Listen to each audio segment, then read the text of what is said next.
Welcome to this video. यस भिडियोमा म डिजिटल पेडागोजी को बारेमा चर्चा गर्दैछु।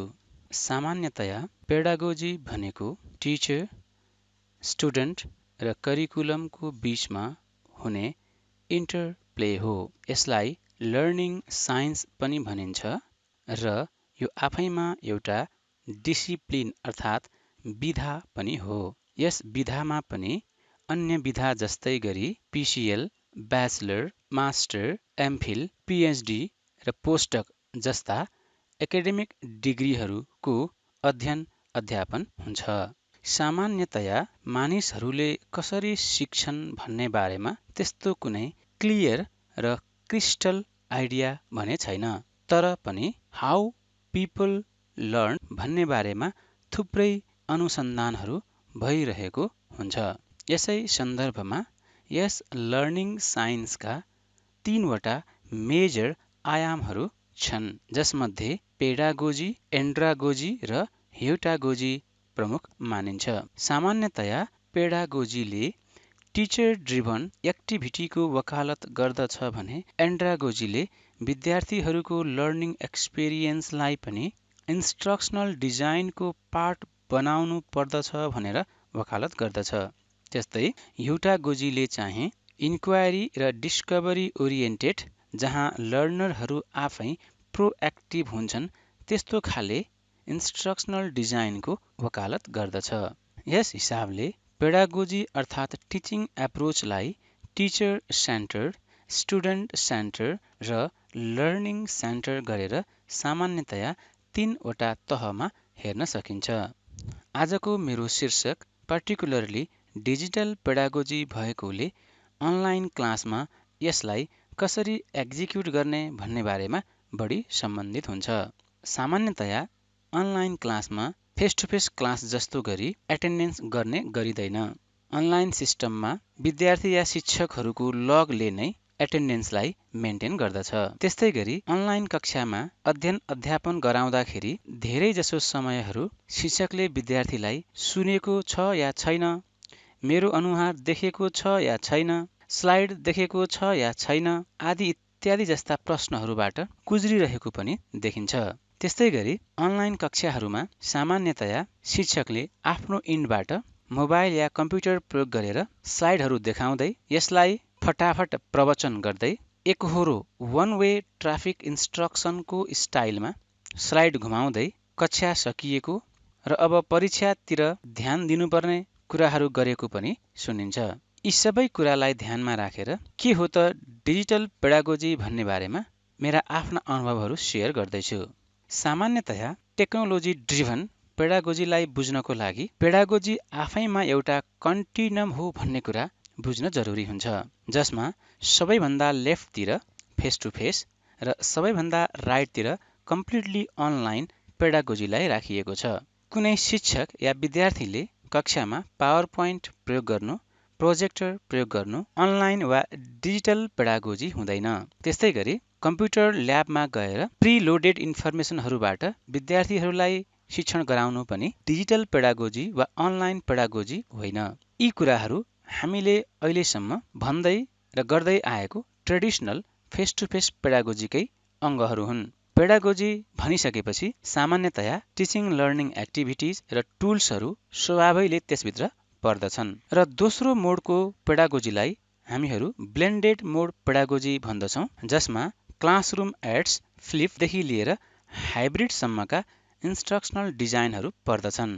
क्लासरुम एड्स भन्नाले शिक्षक या विद्यार्थीले कक्षा कोठाको शिक्षणको लागि डिजिटल टुलको प्रयोग गर्नु भन्ने बुझाउँदछ। फ्लिप्ड भन्नाले हामीले परम्परागत रूपमा गर्दै आएको शिक्षण सिकाइलाई जस्ट रिभर्स गर्नु भन्ने बुझिन्छ। अर्थात् परम्परागत पद्धतिमा कक्षा कोठामा शिक्षकले पढाउने र घरमा विद्यार्थीले होमवर्क गर्ने भन्ने हुन्छ।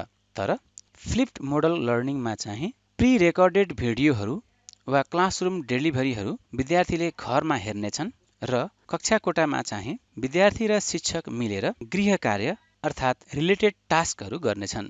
त्यस्तै हाइब्रिड लर्निङ भन्नाले सामान्यतया अराउन्ड 50% का दरले फेस टु फेस र अनलाइन डेलिभरी मोडलाई ब्लेन्ड गर्नु भन्ने बुझिन्छ। त्यस्तै गरी अनलाइन डेलिभरी भनेको चाहिँ त्यस्तो खाले इन्स्ट्रक्सनल डिजाइन हो जसमा विद्यार्थी या शिक्षकको फिजिकल प्रेजेन्स नभए पनि स्वीकार्य हुन्छ।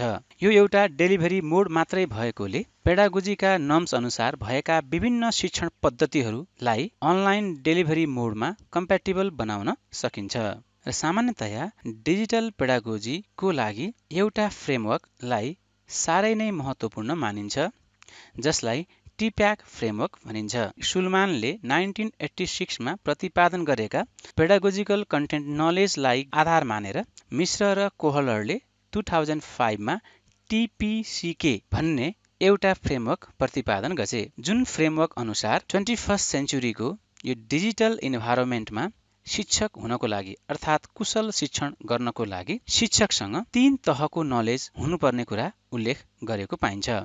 सबैभन्दा पहिले कन्टेन्ट नलेज हुनु पर्यो। उदाहरणको लागि गणितको त्रिभुजको बारेमा चर्चा गर्ने हो भने त्रिभुज भनेको के हो भन्ने कन्टेन्ट नलेज शिक्षकसँग हुनु पर्यो। त्यसपछाडि त्रिभुजलाई कसरी पढाउने भन्ने बारेमा शिक्षकसँग कुशल ज्ञान हुनु पर्यो। यसलाई जोडेर पेडागोजिकल कन्टेन्ट नलेज भन्न सकिन्छ। त्यस्तै गरी त्रिभुजको बारेमा हुने कन्टेन्ट नलेज र त्यो त्रिभुजलाई पढाउन आवश्यक पर्ने पेडागोजिकल नलेज, त्यो दुवैलाई सपोर्ट गर्ने टेक्नोलोजिकल टुल र यसको नलेज शिक्षकसँग हुनुपर्छ भनिएको हो। त्यसैले यी 3 तहका नलेजहरू स्ट्यान्ड एलोन अर्थात् आइसोलेसनमा चर्चा गरिएको होइन। यी तीनै तहका नलेजहरूको इन्टरप्ले भएर इन्टरसेक्सनको रूपमा बसेको यस बीचको भागलाई मिश्र एन्ड कोहलरले 21st सेन्चुरीको टिचरको लागि चाहिने आवश्यक नलेज भनेका हुन् र यस फ्रेमवर्कलाई 2008 मा उनीहरूले वरिपरिको डट डटबाट टिप्याक भनेर बनाए, अर्थात् बीचमा ए थपे र यहाँ वरिपरिको डट डटको अर्थ कन्टेक्स्ट भन्ने हुन्छ, अर्थात् यस किसिमको टेक्नोलोजिकल पेडागोजिकल कन्टेन्ट नलेज चाहिँ पढाउनु पर्ने कन्टेन्ट, विषय, विद्यार्थीहरूको तह र यस्तै अन्य विविध परिस्थितिहरूमा आधारित हुन्छ भनिएको हो। यस टिप्याक फ्रेमवर्क अनुसार शिक्षकले शिक्षण सिकाइ क्रियाकलापलाई डिजिटल पेडागोजीमा रूपान्तरण गर्नको लागि शिक्षक र विद्यार्थीसँग सामान्यतया पनि 3 तहका टुलहरूको बारेमा ज्ञान र सिप हुन जरुरी हुन्छ।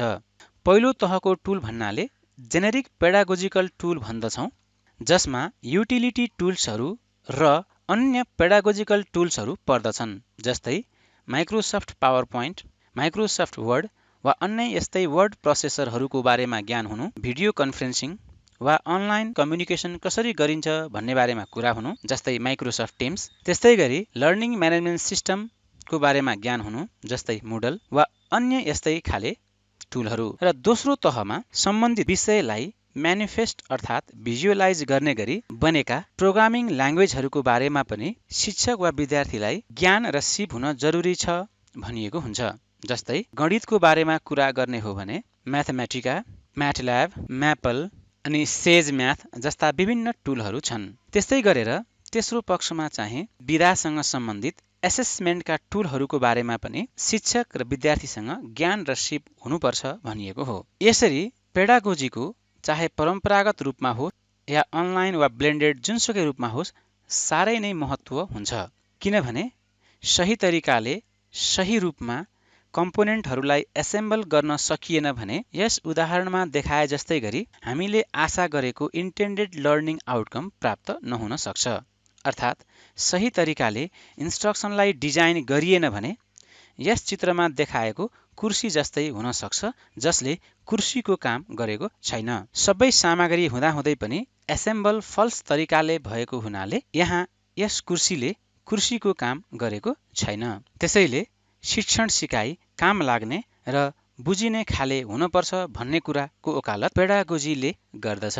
खास गरी अनलाइन इन्भाइरोमेन्टमा इन्स्ट्रक्सनलाई कसरी डिजाइन गर्ने भन्ने बारेमा संसारमा थुप्रै मोडलहरू तयार भएका छन्, जसमध्ये एउटा मोडलको नाम एडी मोडल हो, जसले कुनै पनि पेडागोजीलाई डिजिटल इन्भाइरोमेन्टमा गभर्न गर्नुभन्दा पहिला निड्सहरूको बारेमा एनालाइज गर्नुपर्ने, त्यसपछि त्यसलाई लर्निङको लागि डिजाइन गर्नुपर्ने, त्यसपछि आवश्यक सामग्रीहरू डेभलप गर्नुपर्ने, डेभलप भइसकेका सामग्रीहरूलाई इम्प्लिमेन्ट गर्नुपर्ने, त्यसपछि के रूपमा यो सफल भयो भनेर इभ्यालुएट गर्नुपर्ने कुरा साइक्लिक रूपमा हुने भनिएको छ। त्यस्तै अर्को एउटा मोडलको नाम एस्योर मोडल हो जसले इन्स्ट्रक्सनल डिजाइनलाई 6 वटा कम्पोनेन्टमा चर्चा गरेका छन्। लर्नरलाई एनालाइज गर्नुपर्ने, उनीहरूले के सिक्नुपर्ने हो त्यसलाई स्टेट गर्नुपर्ने, त्यसका लागि चाहिने आवश्यक मेथड र मेटेरियलहरूको तयारी गर्नुपर्ने र तयारी गरेका सामग्रीलाई युटिलाइज इम्प्लिमेन्ट गर्नुपर्ने र त्यसमा विद्यार्थीहरूको भरपूर सहभागिताको इन्स्योर गर्नुपर्ने र उनीहरूले सिके या सिकेनन् वा फर्दर के रिभाइज गर्नुपर्ने हो त्यसको बारेमा ध्यान दिनुपर्ने। यसै आधारमा मैले आफ्नो अध्ययनमा पनि ट्रेडिसनल वा डिजिटल दुवै खाले पेडागोजीलाई गभर्न गर्न सक्ने गरी एउटा इन्स्ट्रक्सनल डिजाइन तय गरेको छु, जसलाई मैले कोरेक्का मोडल भनेको छु, जसमा 7 वटा कम्पोनेन्टहरू रहेका छन्, जसमध्ये एउटा करिकुलम म्यापिङ, अर्को लर्निङ आउटकम, अर्को लर्निङ रिसोर्सेस, अर्को लर्निङ एक्टिभिटिज, अर्को लर्निङ कम्युनिकेसन, त्यसपछि लर्निङ सपोर्ट र लर्निङ एसेसमेन्ट। जसमध्ये करिकुलम म्यापिङ भन्नाले कुनै पनि पेडागोजीलाई डिजिटल इन्भाइरोमेन्टमा गभर्न गर्नुभन्दा पहिला सामान्यतया विद्यार्थीले कति घण्टा अध्ययन गर्नुपर्ने हो सोको बारेमा इस्टिमेट गरी त्यस समयभित्र उनीहरूलाई कति कुरा फेस टु फेस भन्नाले सिन्क्रोनाइज माध्यमबाट फेसिलिटेट गर्ने हो, कति कुरा या कन्टेन्टहरू विद्यार्थीले प्रोग्राम्ड लर्निङबाट अर्थात् अटोमेटेड लर्निङबाट ग्रहण गर्नुपर्ने हो र कति कन्टेन्टहरू चाहिँ विद्यार्थी आफैले इन्डिपेन्डेन्ट रूपमा स्व अध्ययन गरेर सिक्न सक्ने हुन्। यी 3 तहमा करिकुलमलाई कन्भर्ट अर्थात् म्यापिङ गर्नुपर्छ भनिएको छ। उदाहरणको लागि कुनै विषयको युनिट 1 मा भएका कुन सब टपिकहरू पहिलो हप्ता पढाउन सकिन्छ, त्यस हप्ता उनीहरूले के कुराहरू सिक्नुपर्ने हो अनि ती कुराहरू सिक्नको लागि उनीहरूलाई कुन खालका रिसोर्सहरू प्रदान गर्ने हो, त्यो रिसोर्स कसरी प्रदान गर्ने हो अनि ती रिसोर्सहरू उनीहरूले पाइसकेपछि अब विद्यार्थी या लर्नरहरूले कुन खाले एक्टिभिटीहरू गर्नुपर्ने हो र त्यो एक्टिभिटी उनीहरूले कुन माध्यमबाट इन्डिपेन्डेन्ट, प्रोग्राम्ड वा अनलाइन कसरी गर्ने हो भन्ने कुराको म्यापिङ गर्न जरुरी हुन्छ। यसैगरी सबै सिलेबसलाई विक वाइज रूपमा म्यापिङ गर्नुपर्ने हुन्छ, जसलाई करिकुलम म्यापिङ भनिएको हो। दोस्रो कम्पोनेन्ट लर्निङ आउटकम पर्दछ। लर्निङ आउटकम भन्नाले सम्बन्धित कन्टेन्टमा विद्यार्थीले कुन तहको उपलब्धि हासिल गर्ने हो, जसलाई ब्लुम्स ट्याक्सोनोमीले पनि गभर्न गर्दछ र यस्तै अन्य ट्याक्सोनोमीहरू पनि छन्। कुनै एउटा ट्याक्सोनोमीलाई आधार मानेर विद्यार्थीले कुन तहको ज्ञान कसरी हासिल गर्दछ भन्ने कुरा लर्निङ आउटकममा निर्क्युल गर्नु पर्दछ। त्यसपछि तेस्रो मुद्दा भनेको लर्निङ रिसोर्स हो। खास गरी डिजिटल पेडागोजीमा लर्निङ रिसोर्सको धेरै नै महत्त्व हुन्छ, किनभने यहाँ एउटा कोट लेखिएको छ, When it comes to e-learning or digital learning, content means everything. सामग्री नै सबैभन्दा महत्त्वपूर्ण कुरा हो। If e-learning content is not meaningfully designed, यदि सामग्रीहरू अर्थपूर्ण तरिकाले व्यवस्थित गरिएको छैन भनेदेखि all the rest will go down the drain. अन्य कुराहरूले राम्ररी काम नगर्न सक्छ भनिएको छ। त्यसैले डिजिटल पेडागोजीमा लर्निङ रिसोर्सहरूलाई साह्रै नै महत्त्वका साथ डिजाइन गर्नुपर्ने हुन्छ, किनभने सिकाइ गर्ने प्रमुख साधन भनेकै लर्निङ रिसोर्स हो। तसर्थ लर्निङ रिसोर्सलाई टेक्स्ट, मिडिया वा इन्टरेक्टिभ कुन लेभलमा कहिले र कसरी प्रयोग गर्ने हो भन्ने बारेमा शिक्षक बढी अवेयर हुन जरुरी हुन्छ। उदाहरणलाई मिडिया लेभलका केही रिसोर्सहरू यहाँ देखाइएको छ। यी रिसोर्सहरू GIF हुन्।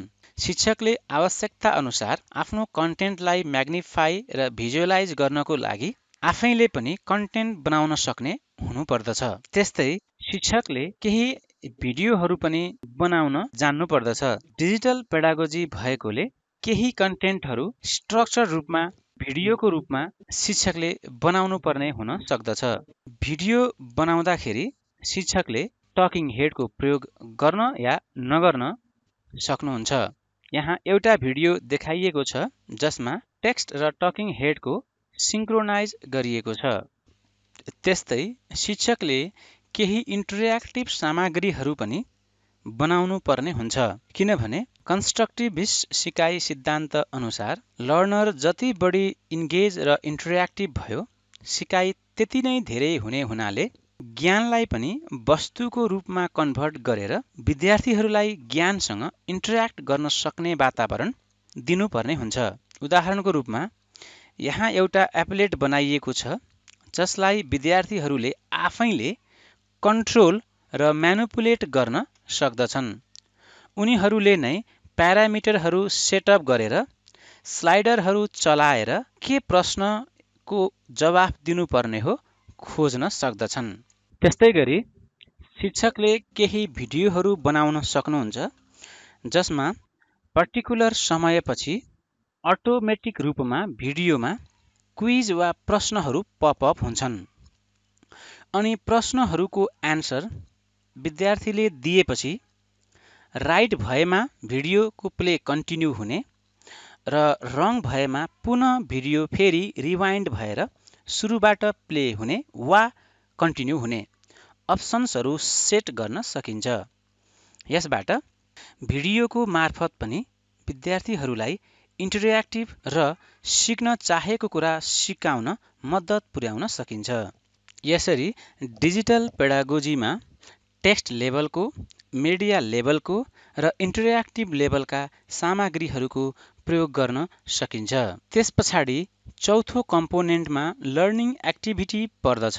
लर्निङ एक्टिभिटी भनेको लर्निङ सामग्री दिइसकेपछि अब विद्यार्थीले के गर्ने भनिएको हो। विभिन्न लर्निङ थ्योरीहरू छन् जसले हाउ डु पिपल लर्न भनेर वकालत गर्दछन्। ती लर्निङ थ्योरीका मर्म अनुसार कुन रिसोर्समा कस्तो खाले एक्टिभिटीहरू डिजाइन गर्न सकिन्छ र इन्टेन्डेड लर्निङ आउटकम प्राप्त हुन्छ भन्ने कुरालाई ध्यानमा राखेर विभिन्न लर्निङ थ्योरीको आधारमा रहेर हरेक लर्निङ रिसोर्ससँग सिङ्क्रोनाइज हुने गरी सिकाइ क्रियाकलापहरू निर्माण गर्नुपर्ने हुन्छ।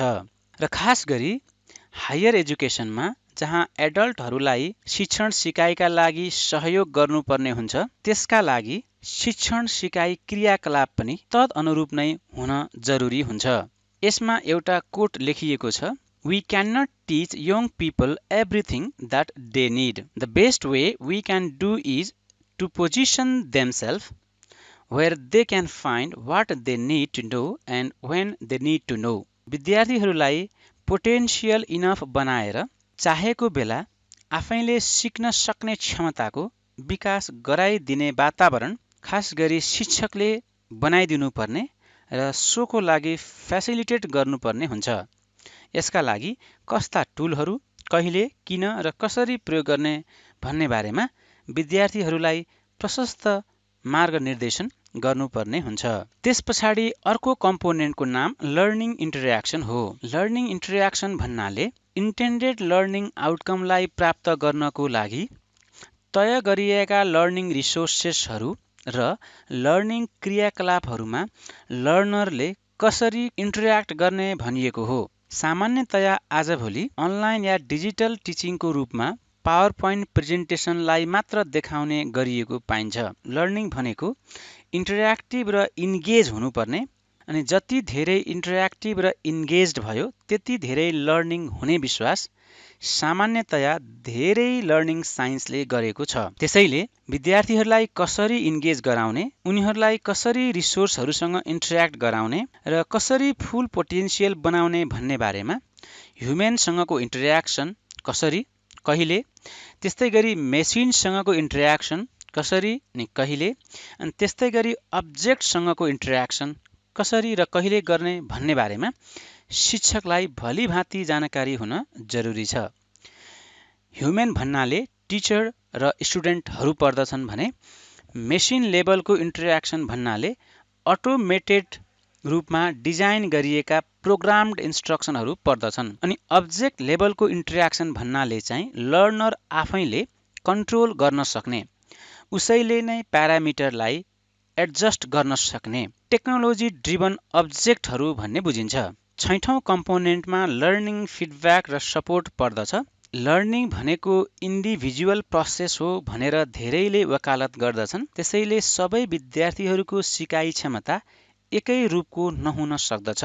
लर्निङ रेस र पेस फरक पर्ने हुनाले सिकाइको गति एकै नास नहुने हुनाले हरेक विद्यार्थीलाई कसरी सपोर्ट र फिडब्याक दिने भन्ने बारेमा पनि डिजिटल पेडागोजीमा बढी चासो राख्न जरुरी हुन्छ। किनभने विद्यार्थीहरू डिस्टेन्समा हुने, फिजिकल कन्ट्याक्ट नहुने अनि उनीहरूको सिकाइ क्षमता एकैनास नहुने हुनाले उसलाई अप्ठ्यारो परेको बेलामा हामीले सपोर्ट गर्ने मेकानिजम के हो, कसरी सपोर्ट गर्ने हो भन्ने बारेमा पहिले नै तय गर्न जरुरी हुन्छ। जान्ने विद्यार्थीलाई कसरी एक्सलरेट गर्ने र कमजोर विद्यार्थीहरूलाई कसरी मेन स्ट्रिममा स्ट्रिमलाइन गर्ने भन्ने बारेमा टुल र टेक्नोलोजीहरूको तय अनि तरिकाहरूको तय गर्नुपर्ने हुन्छ।